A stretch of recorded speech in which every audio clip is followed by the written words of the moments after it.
continuing math with RHB, and we're looking at lesson 26, which is exponents. Probably one of the most confusing lessons in math because of it being labeled incorrectly in many cases. So people are using different terminology, and the terminology is what confuses people, not the actual numbers. So we're going to take a look at that. And I'm going to turn on the overhead.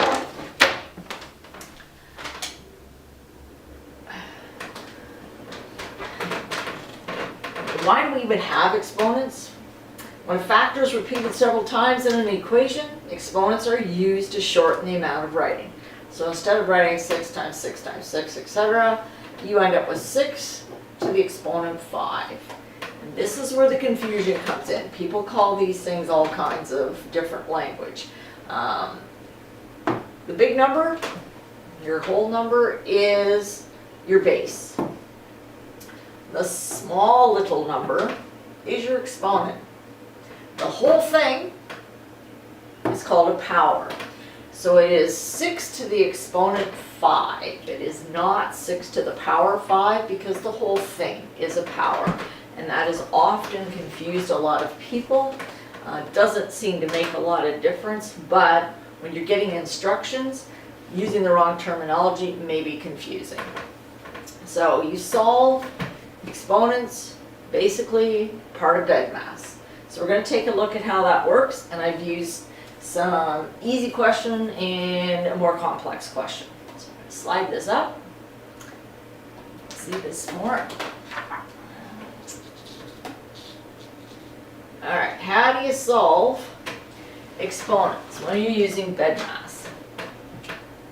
So we have no equal sign in our question, so therefore we're going to have the equal sign underneath and to the left. And you need room on your paper, several lines, to be able to do this. So we've got question 1, question 2 beside it. So in this case, only 2 will fit across the page rather than 3. Now, we have to solve brackets first. BEDMAS still is the same. Order of operations. You have to solve what's inside the bracket first. So we're going to go 5 plus 3 is 8. Bracket with the exponent 2 on the outside. Plus 2, 6 to the exponent 2. Subtract, and we have another bracket. 5 take away 2 is 3 to the exponent 2. Doing it one step at a time, you shouldn't miss a step. People try and do, oh, I can do several steps at once, and that's true sometimes for some people. If you have difficulty, I wouldn't suggest doing that because you may miss a step and therefore you end up with the wrong answer. Or if they're going by line per mark, if it's a test or assignment, you want to make sure you have the right number of lines to be able to get the right number of marks. Because if you skip a step, you may skip a mark. So let's see if I got this over here. Okay. So 8 to the exponent 2. So all it means when you see a power, you take the base number and you write it as many times as the exponent says, and you put a multiply sign in between.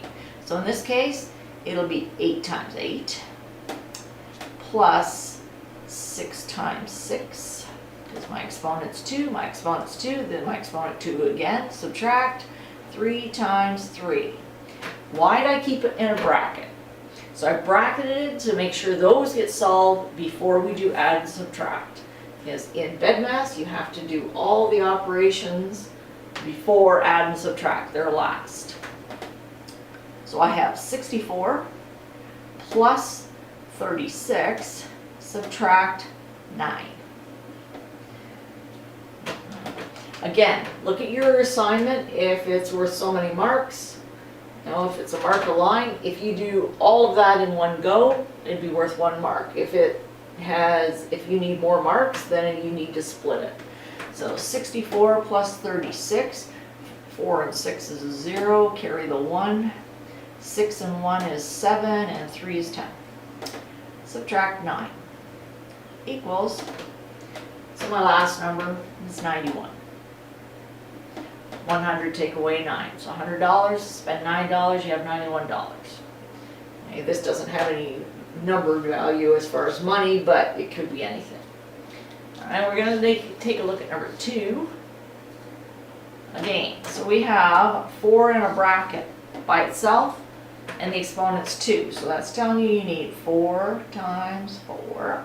I need 2 4s with a multiply sign between, times, and in this case, the exponent is 3. So we need to write 2 3 times. 2, 2, 2, and put a multiply sign in between.